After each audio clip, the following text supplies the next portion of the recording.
All right, we're going to get started. Thanks for coming. Welcome to How and Why to Use YouTube, a conversation with none other than Rhett and Link. I think many of you are fans and excited to see them, so I know I don't have to do much of an introduction, but Rhett and Link are two of our most innovative creators on YouTube. They've built an incredible career on YouTube. They have combined over 2.5 million subscribers. They do a ton of different content, and I think they're going to talk to you today about sort of how they got started. Well, they got started in first grade, so they got started pretty early, but they'll tell you how they got started and talk to you about, about their work on YouTube. So let's give it up for Rhett and Link.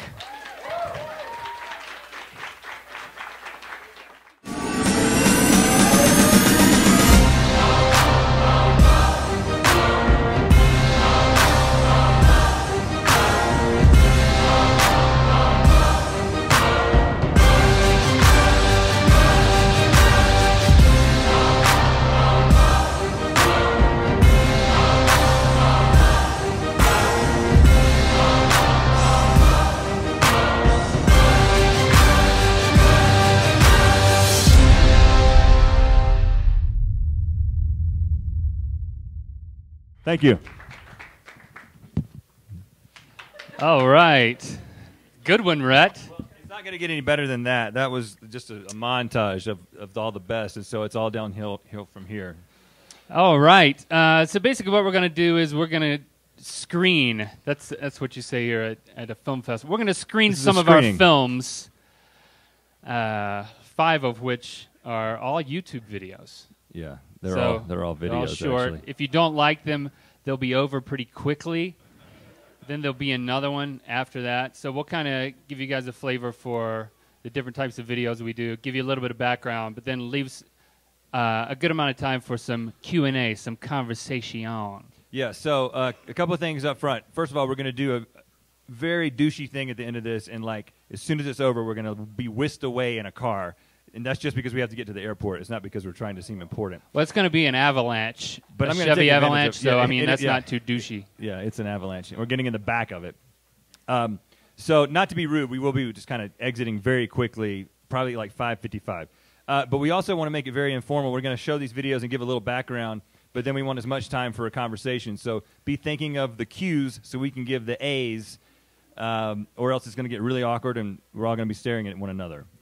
Okay, we make a diverse type of videos. That doesn't even make sense. Right. You should have let me start that. Sundance speak. A group of our videos have been local commercials over the years. We did 13 commercials for real businesses, but we were kind of making fun of that genre of commercial. So we did 13 of those, and then that was adapted into a television show on IFC called Commercial Kings, which we did a couple of summers ago. And even, we only did one season of the show. It was fabulous, but we had to move on. It wasn't really our decision. We were forced to move along. But we've made some local commercials since then. Right, and so the genre is local commercials, but these are actual businesses. All the commercials we make are actual commercials for real businesses starring the business owners. And one of the ones that we made this past year, because we continue to do it even after the television show, was for a transmission repairman in Burbank, California. His name is Gorgon. Yeah, so basically we're walking down the street and we see a sign for this transmission shop, but we notice that the guy has put himself on his sign, but it's like a split screen shot where he's half mechanic, half singer. He's like holding a microphone and holding a wrench. We're like, this guy, the commercial's already made. So we go and we introduce ourselves, and Gorgon is like the nicest guy, and he was all for it. So this is his commercial. Shift it.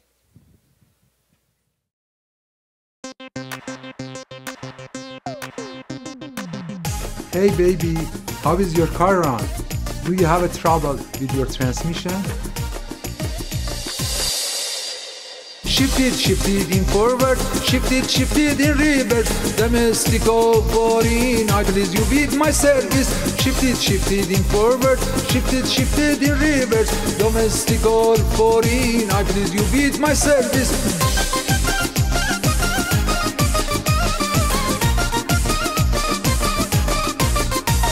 Shift it in forward, shifted in reverse. Domestico foreign, I please you with my service. Shifted in forward, shifted in reverse. Domestico foreign, I please you with my service. Hello, my name is Gorgon. Let me help you shift it. So after that commercial aired, 6 or 7 million views later, Gorgon was on Jay Leno and the Ellen Show, and it was very good for him personally and his business. He was very, very thankful. Yeah, so if you're in Burbank, let him. He'll help you shift it. I'll do that. Okay, we also make lots of music videos over the years. That's kind of been one of the things that we've built our brand on. So here is a recent music video we made.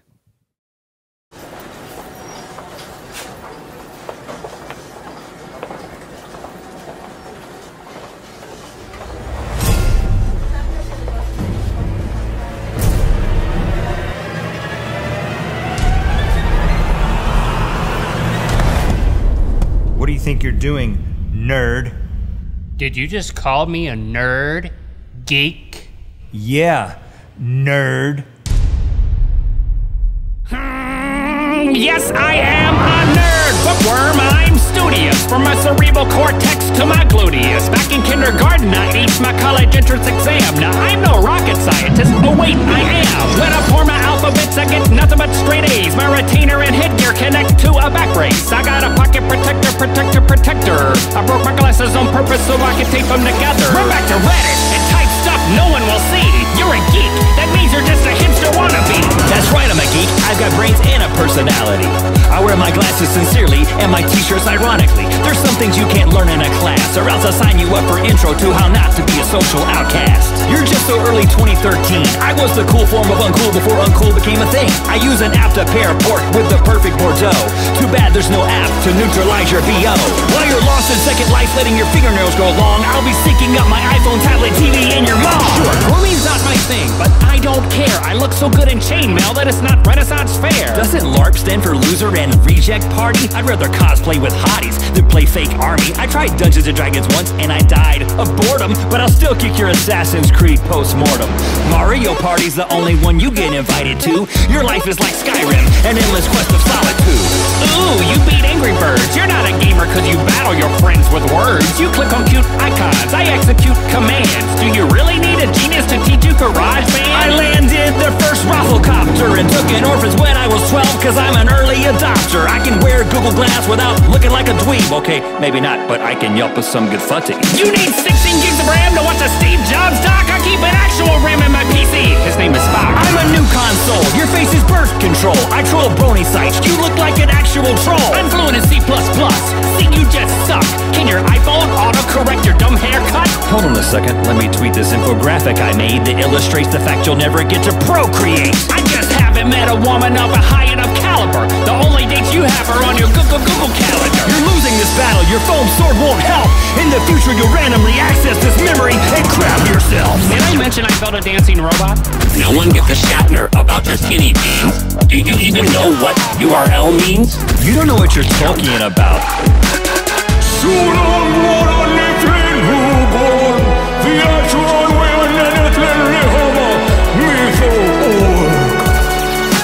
know, you are a classic example of the inverse ratio between the size of the mouth and the size of the brain.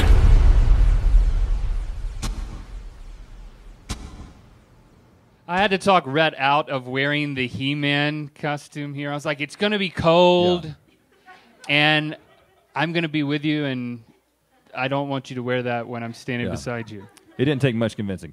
Okay, so a big part of what we do is the branded videos. The way that we've kind of built our career early on, even before the partnership program on YouTube, which is where you make money off of ads, is we would actually approach brands and include them in our videos. And nowadays, we're usually approached by brands and agencies and then find a way to do something for them. So that video was actually sponsored by Tiger Direct, the store that we were in where we shot the video. So the whole video was financed by a brand.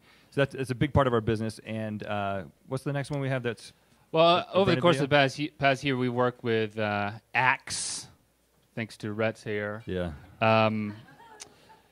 Denny's, Buick, lots of other brands. So that's kind of our bread and butter, kind of figuring out how to make it a win-win for brands and our audience, where we want to make clear to our audience that we're able to create things that we otherwise would not have created without a brand attached. So it's a win-win in that way. So we were approached by a company that makes pillows and mattresses called Sleep Better.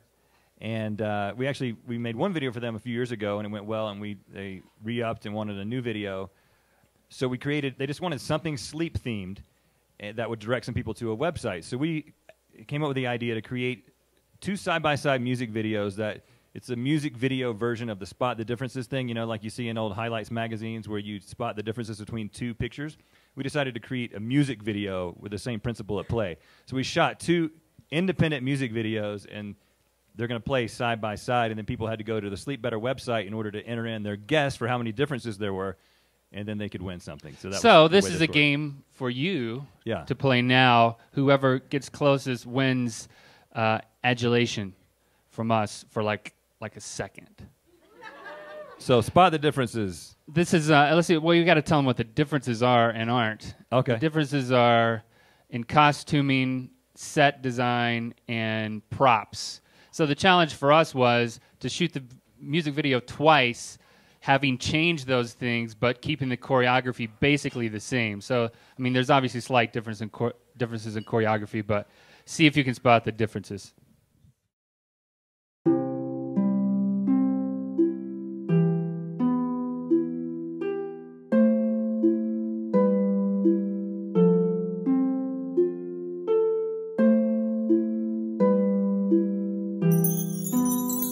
The Higginbottom family has a big day tomorrow, so they're settling in for a good night's sleep.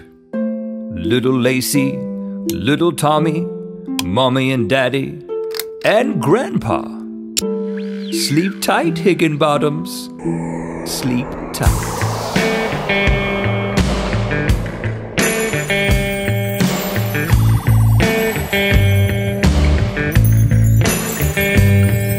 Your parents told you that we don't exist. Well, how in the world do you explain this? We're gonna eat you like we ate your neighbor Nathan. He tasted like waffles, gummy bears, and turkey bacon. We'll forge a letter in your handwriting to say you hate your family, so you ran away.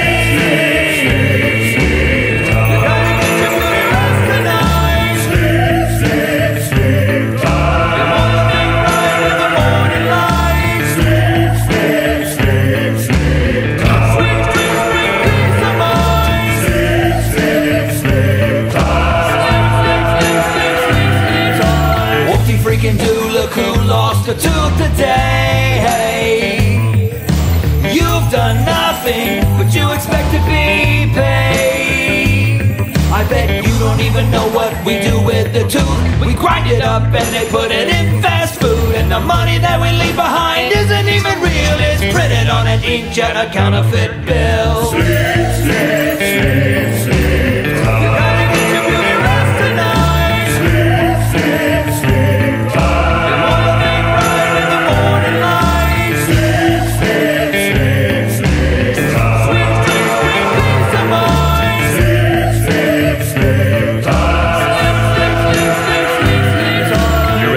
I'm the Sandman, your dreams are in my hands, and I can make you dream any dream that a man can. Be a frontman for a blues band, have a younger man's prostate gland, or make you show up naked for your final exam. But tonight I plan to transport you to an ancient land where you'll rescue a maiden from an evil man's hands. Sleep, sleep, sleep, sleep. You gotta get your beauty rest tonight. Sleep, sleep, sleep. You're moving right in the morning light. Sleep, sleep, sleep, sleep. Sweet, sweet, sweet peace of mind. Sleep, sleep, sleep. Fresh out of prison, looking for some stuff to lift. This time tomorrow, it'll be on Craigslist. Hey, shh, what? Shh, sorry. What's that? Do you think this would make me look fat? Can you help me get this thing through the window? It's our ticket to the Antiques Roadshow. Uh-oh.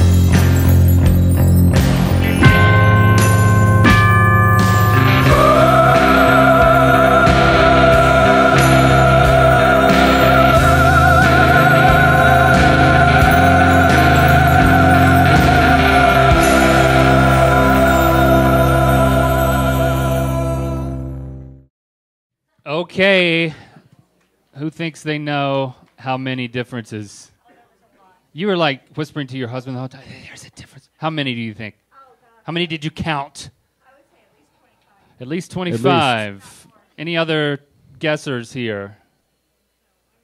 No one else? A lot less? How many less?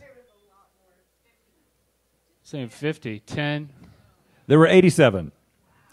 So what's your problem? Come Now, on, guys. But the idea was to keep people going back to the video. You were obviously at a disadvantage, but if you're right up on your computer screen and you watch it 25 times and give us 25 views, you know, maybe you'll get to that number. And there were, I don't know, there was probably 50 to 100 people who found those differences, all of them, and got the number right. The great thing about working on YouTube and kind of building our brand over time in that way is that we have tremendous creative freedom to kind of do whatever's on our minds. We kind of know our audience, and you know, we've built our audience on what we think is funny or what we think is fun. So we do have that creative freedom of being on YouTube and it's being able very to express different. ourselves. Very different from the working with a television studio. When we made the television show, of course, there was all this back and forth when we conceptualized something, and then we had to run it past a producer who ran it past somebody at the network, and there's just so many people in that line. A lot of times I feel like in traditional media, obviously there's a lot of incredible things made in traditional media, but one of the negatives is so many opinions kind of take the edges off of things sometimes, you know. They ask so many questions, and everybody has an opinion. We love one difference, of course. I mean, there's obviously not as much money in it as there is in traditional media at this point, but one of the great benefits is that freedom, like Link said. So we had an idea. We're huge Breaking Bad fans.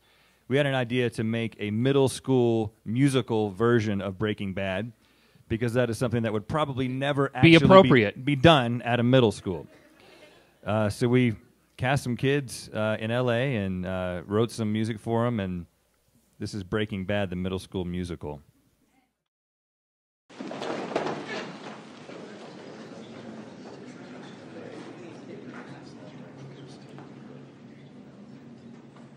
Join us as we go all the way back to 2009 to the beautiful far-off land of Albuquerque, New Mexico. This is the story of a high school chemistry teacher, my husband, Walter White. I loved him and I lost him to blue rock candy. Calcium, nitrogen, carbon, erbium makes cancer. It makes cancer. But I'm breaking barium and deuterium, that's right. I'm breaking bad, I'm breaking bad. He has cancer and he's breaking bad. I'm going to use my science knowledge to make the purest rock candy this town has ever seen. You, Mr. White, it's me, your former student, Jesse. I hear you're breaking bad now. That's right, Jesse. Want to take my life savings and buy an RV and make candy in the desert? Sounds like an awesome decision.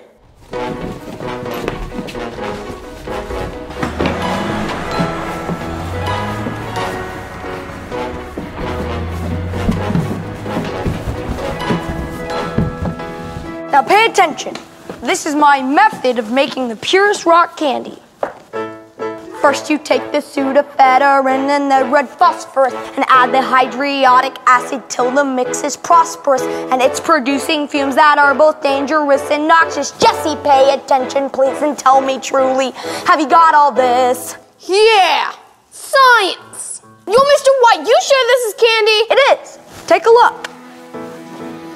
I'm blue rock candy, here to make you smile. She's blue rock candy, here to make you smile. Hi, everybody. Yeah, science. Oh no, it's my brother-in-law Hank who works for the Candy Patrol.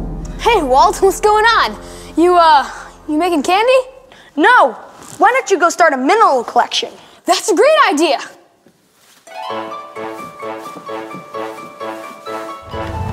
Let's get some chicken, yo.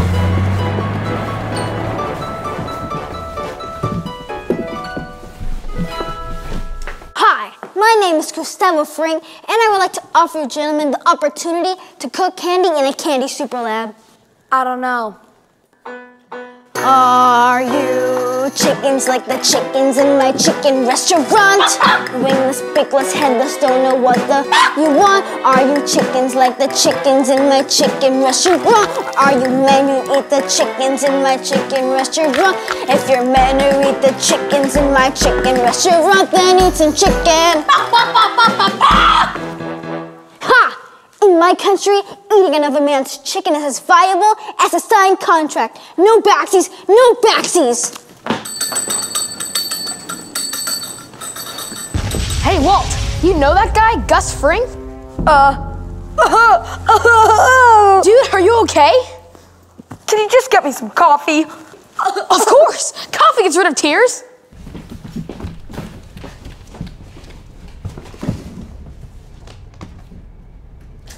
Walt, admit you're in danger. No, Skylar, I am the danger. I am the one who knocks. I used to be Kenny G, now I'm hard rock. So stop asking questions, get back to folding my socks. Because I am the one who knocks. You're not the man I knew. Here's $1 million. Wait, I love you. Dad, you've changed, you're all mean and slick. But too much candy will make people sick. I once was a loser, but now I'm a star. Stop worrying, Junior, and drive your shiny new car. You've lost your soul, Walt. You are a disgrace. How are you singing? I blew up half your face. Oh, yeah. You've been making candy. You're under arrest. I'll still come out on top, cause I am the best. No, seriously. You're under arrest. Oh.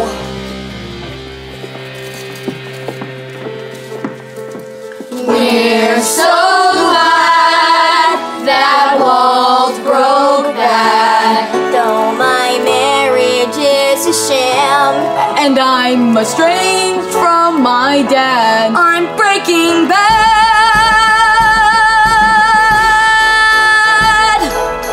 there's no debate, our lives are great. What's the blue or candy king? And I saw everything. Jesse, put that kid in the barrel. I don't want to. Do it!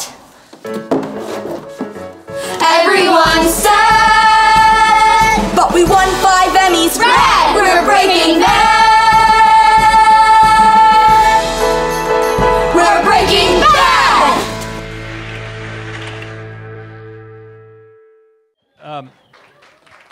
So one note about that we made that before the last season, so that was just our guess as to how it would end. But this was very cool that you get feedback immediately. So we put that thing out on a Monday, and this same day we put it out on Monday morning, and Monday afternoon Vince Gilligan's office contacted us and said, "Hey, Vince loves this. Everybody loves it." And by the end of the day, it had been tweeted out by Aaron Paul and the DP for the show, and it was just Then they sent us some stuff. We got like some Breaking Bad T-shirts. That was great. But just being able to put something out there like that and know that it can get seen by the creators of the show, I mean, that was reward enough for us doing it. It was just really something we did for fun anyway. Yeah, we want to set up one last clip, and then we'll open up the floor for some questions. One of the things that we've done over the year is kind of cultivate a second channel, which gives us an opportunity to connect more with our fans and kind of be more ourselves unscripted. Instead of our high production value content on our main channel, our second channel, we launched a show called Good Mythical Morning. It's basically a 10-minute, pretty much unedited talk show between the two of us, and it gives our fans an opportunity to get to know us better, which we found to be a real key for things working on YouTube. It doesn't matter what you create. People like to see the sincere side of the creator, or just to get to know them better. So that's why we started the talk show, but then we found that because it was set up so well to work on YouTube, it kind of took on a life of its own, and we didn't anticipate it, but it's really become the vehicle for our brand because it's something that it's a daily touch point with our audience, Monday through Friday. So we want to show you a montage of that just to give you an idea of kind of another facet of what we do.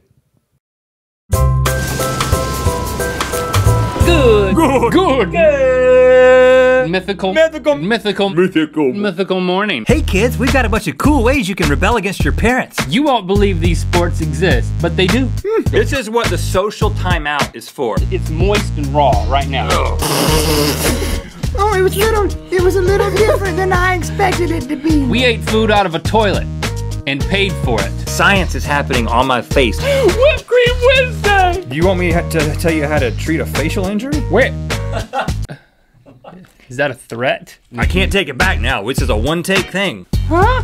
Or do you want to get into this trap? There's a very real possibility that some of your memories never happened. I broke my board in half! We do this so you don't have to.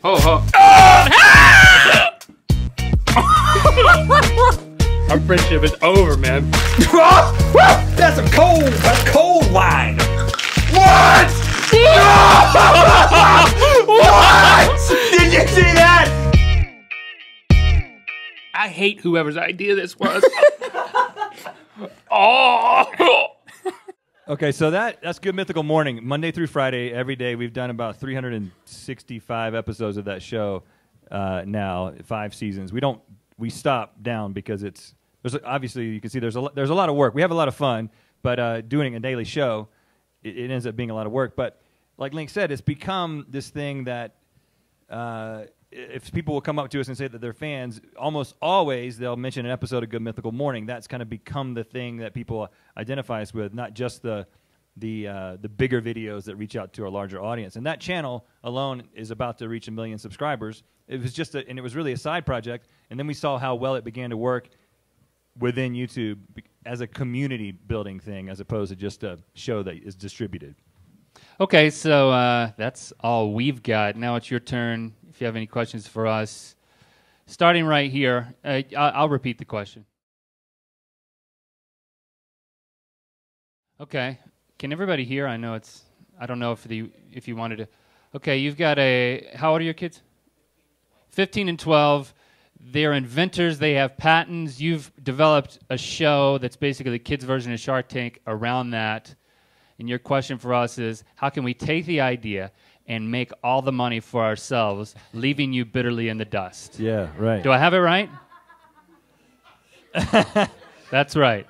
The power of the question is how you would present that on YouTube. We love the idea. We'd love to talk about it some more. I think that the power of the platform is that people with much less, fewer connections than you have, fewer business sense than you have, can find something they're passionate about and just put it online and be surprised that it develops a life of its own. I think you've obviously done a lot of the legwork. So, well, I think it kind of goes back to what we were just talking about with Good Mythical Morning. So, and we talked a little bit about this in the panel yesterday, which was about Hollywood and YouTube and how those things sort of intersect. I think YouTube is not just a distribution network, so not just an infrastructure so that people can see things for free, but it is a community. So when you enter the community at the same time you bring your show to that community. So in other words, not that it wouldn't be helpful to partner with somebody like us who we have a community, and if it's something that's consistent with our brand, something that we think our fans would be into, we can help something like that get launched. We can point people to it. But a community has to be built around that show, around your kids. Your kids are going to have their own Twitter feeds and their own vlogs and all these things in order for it to be really effective. And you've seen that with some of the traditional media ideas that kind of come into YouTube and they're like, we created this amazing show and no one cares about it. I mean, how come nobody cares about it? Well, because shows in traditional media have huge marketing budgets. YouTube shows, we have no marketing budget, right? Our marketing budget or our marketing strategy is to build a fan base that is there, knows we're about to release something, and is going to consume it. So I think it's a very different way to enter into distribution of a show. Yeah, I think the challenge for you would be, how do you put something out there that doesn't seem like it's Disney? If you don't want it to be on Disney, if you want it to be something that was, if you had more creative control, you wanted to build it that way, say through YouTube, I think that's your main challenge, is creating it with a level of sincerity with a level of community mindedness. Next question. Yeah, so she wanted more of the backstory on how we've kind of got from being friends in first grade to getting to this point. The, the 5,000 foot story is, well, first of all, we were both held in from recess for writing nasty words on our desks. And that's a great way to forge a friendship. And I remember having a discussion at the time. It's like, with the advent of the internet years from now, and our proclivity to want to entertain any audience we're in front of, we should team up and create. I remember this content. Like basically, 1984. Let's make fools out of ourselves on the internet. Haven't you heard of it? Yeah. He's like, no. Well, I'm just writing words on my desk. So we became best friends, and we did seek to be the center of attention in class. We both ran for office just so we could get in front of the whole high school to speak to them. I won, Link lost.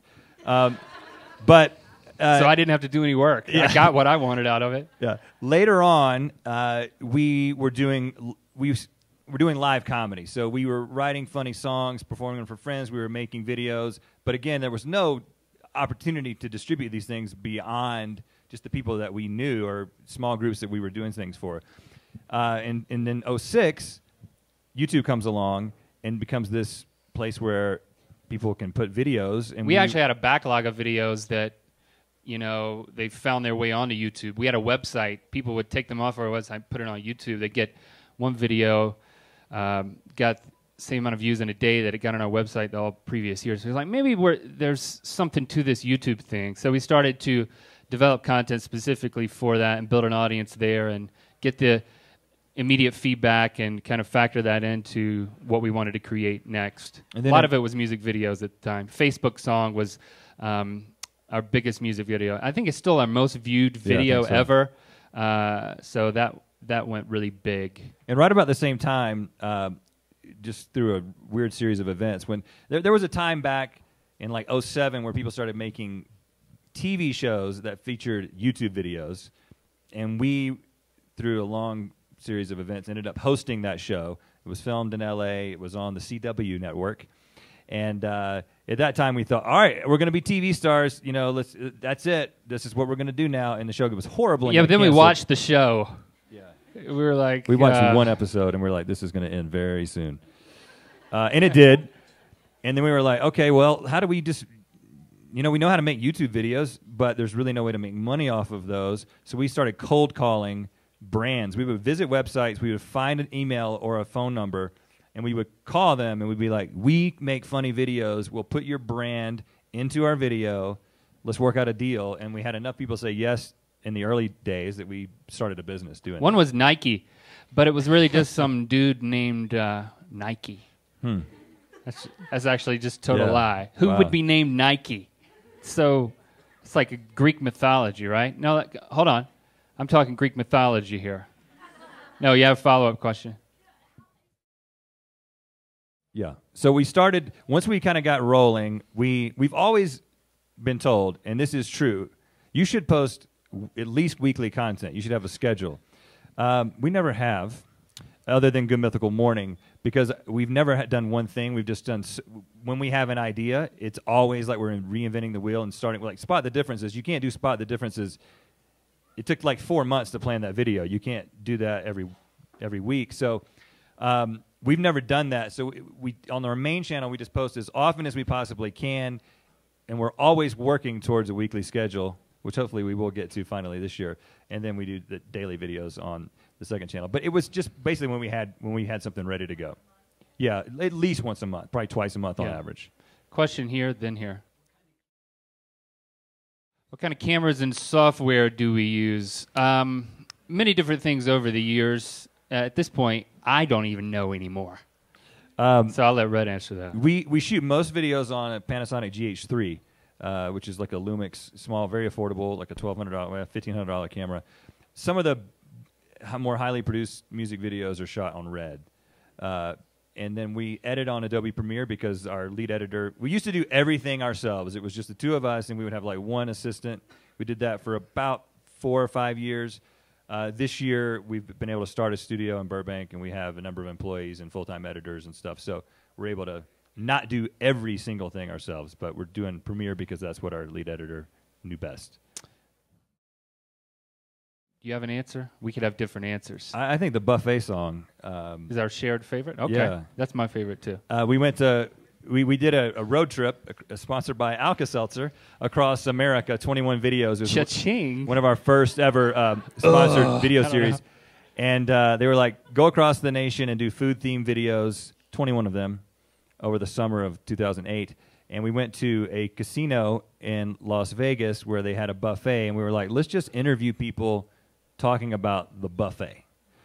Because, we didn't have a video idea. That was like the best thing we could come up with. Yeah. And then we, so we just went around. We had permission, so they didn't kick us out immediately.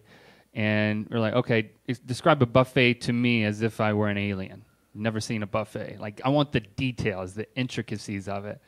And these precious people went into dramatic detail. Talked about water pans and how water pans worked and why they have them. And it was absolutely prime ridiculous. rib out the wazoo is what one woman said.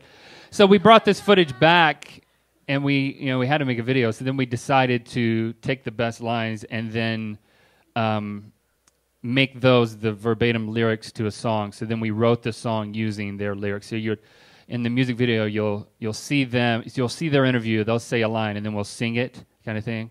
It was actually where Auto-Tune the News got the idea to songify things. If you're familiar with that channel, that was actually our idea. That's also a lie. That's Link being facetious. But it's very difficult to pick up on. It was kind of before that. Like, we songified. That's that why before. I'm here. They do it better than we do it, so we stopped doing it. But it's still my favorite. Right here. No. Well, I can answer that a little bit better. I just did. It's over. Next question. Than that. We have a dentist on staff. I mean, we are living large. So it's amazing. We could continue to do what we do with the YouTube ad revenue alone, but we wouldn't be able to. We would be working a whole lot more personally, and we wouldn't have any time for any other ideas to be developed. So it would basically be all YouTube all the time with maybe one or two people. But we are able to have a payroll of 5 additional people other than us, and then crew for special videos that require more than gaffers and all that stuff. I mean, there are certainly because of the brand deals. There are certainly people who make a living exclusively off of the views in the partner program on YouTube. If somebody just reposts our video, it's not that helpful because it kind of distributes views out where, it's better just to kind of point them all the views to go to the one video. It's more legitimizing. Is that what you're asking? You personally? I know it was you. Well, there's the content ID system on YouTube too, so we can I don't know how it all works, but I do know that if you enable your content, if you're a partner, then you can actually work where you can make a decision to take it down or just to claim it and make money off of their version too. We've got traditional management or traditional agent at WME, William Morris. So if we have TV or movie ideas or that kind of thing, we've got somebody who can get us into the room with people. But then we're with the Collective Digital Studio as our management company, and they're one of the multi-channel networks. So essentially, what they do for us is they manage our career directly. We have a manager who's kind of dedicated to our interests and our career.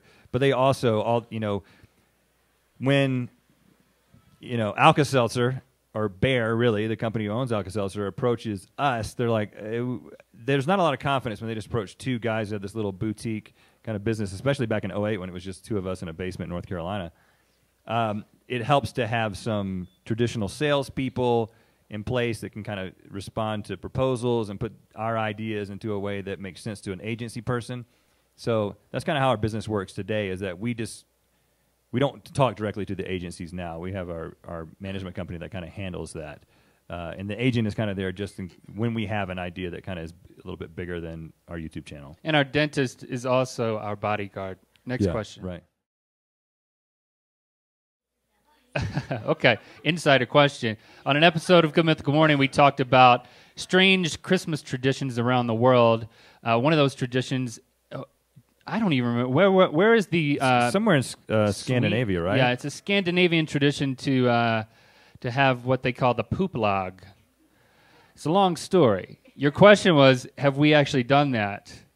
And did we say that we yes, would? but Did I we was promise afraid. that? I was afraid to Yeah, we document did it with we did it. pictures. It wasn't appropriate to take pictures, so I can't prove it. I would know we didn't, but we will now that you made me feel guilty about promising it. What's up over here? How are We'll you? do it How are next you year. guys? Okay, since community is so important, are there any tricks of the trade kind of thing, or what are techniques to develop community? Right. Ren and I still have conversations about this all the time. We're fascinated by the sincerity quotient of YouTube and how the audience really enjoys getting to know the creator, as I've mentioned before. So as comedians, as I think I've probably made clear, I just like to goof off and be facetious and sarcastic. That's a lot of what we do. But that only goes so far. Being talented only goes so far, or being funny, or whatever the case may be. I mean, so I think the key to community is letting them in on who you really are as a person in one form or another. I mean, for us, it's when you talk for 12 minutes every day, 5 days a week, about something, we just allow it to be an expression of who we are and our friendship and the things that we've actually experienced or fear experiencing, like a Scandinavian poop log. These are the things that there's such a developed sense of sincerity or whatever the opposite of that is. It's not even in my vocabulary. I just forgot what the word was. Disingenuous. Disingenuous. Yeah, so I think, Did you invent that it word, changes. sir? Do you have a patent on that?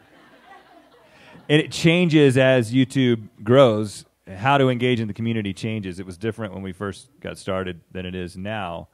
But it's whatever the tools are there to connect with other people and connect with your fans, you kind of have to... Yeah, we do. So, I mean, a lot of creators will have like a session, we're in the comments right now on a newly released video having a conversation with you. And we do that. Some people are like tweet it out and say, hey, having a conversation right now. And anything to interact is always appreciated. There's an art to, I think we have like less than 10 minutes, but I will say there's an art to 5 minutes, basically. There's an art to finding the collective wisdom within the comments, and as an artist, it's hard not to dwell on that one negative comment, the thing that you hope no one would say, but then they said it. But the collective wisdom is there. I mean, we launched, over this past year, we did 10 episodes of a 30-minute variety show called The Mythical Show, which was basically everything we do, but in a 30-minute packaged type of show scenario. The first episode, we had a live, well, they were alive, the people, but they were a studio audience. I never understood the term live studio audience. Like, why would you have a dead audience? So that's a stupid idea. I don't need a comment to tell me. They can't boo. Don't fill your audience with dead people.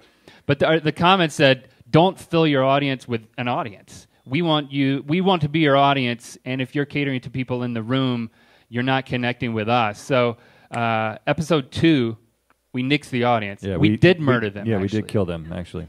Right here, question. One thing is, Good Mythical Morning is not going away. I don't think the Mythical Show itself is coming back anytime soon because the daily content has worked so much better than the weekly half-hour content for us.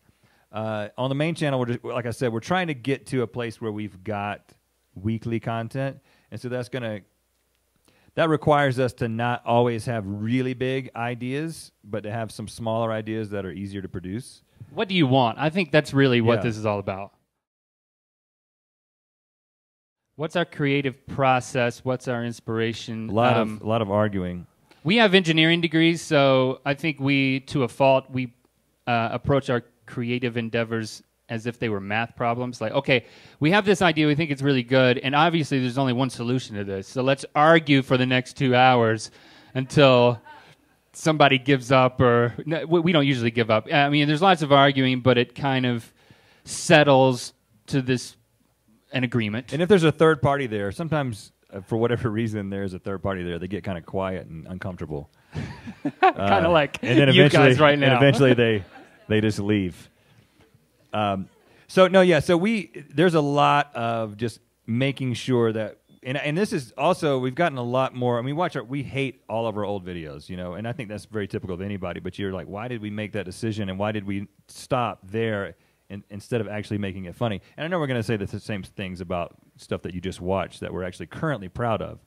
But I think it's just the process has become kind of sad, much more stringent. Like, no, hold on, that's not funny yet. That's a filler. We have a word that we use when we're writing songs called, that's a filler line that used to be okay. That was just a rhyme setting up a joke. No, we're not going to do that. It has to be a joke setting up a joke. It has to work like comedy actually works. It can't just rhyme and people will be like, oh, that's cool, it rhymed.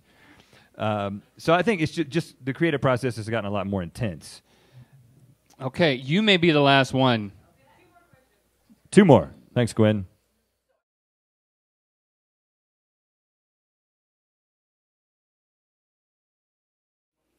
Does the way that we work, how do we find that it conflicts with the traditional Hollywood way that things work? Well, this is definitely I don't know if this is a conflict as much as just a difference. A little bit about what I said before and how quickly things move. I think that's the biggest surprise for a lot of YouTubers when they get involved in a traditional media process. If they have a TV show idea and they're like, hold on, I had that idea 4 years ago and we're still now just talking to a network about it. Understanding how slowly things move in traditional media is something that guys like us who have an idea, like we get approached by people and they're like, we need, a brand would be like, oh, we've got this campaign, we have every component, but we don't have the web piece. Can you guys create it in 10 days? Can you write it and distribute it in 10 days? That doesn't happen on television, So that's a big difference. Okay, let's squeeze in one more question right here. Personal favorite YouTubers.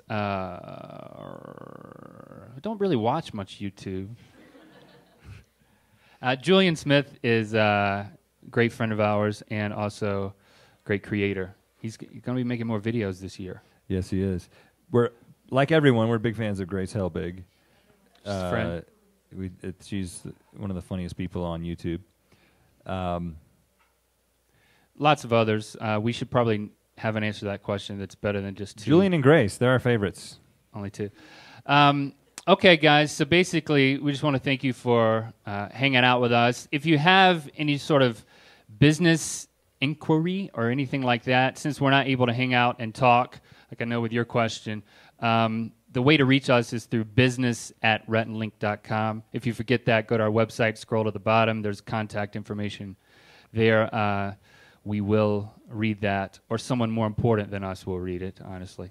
But it'll get to us. That's the best way for business-type things like that. Again, thanks for coming out. Thanks for watching and subscribing.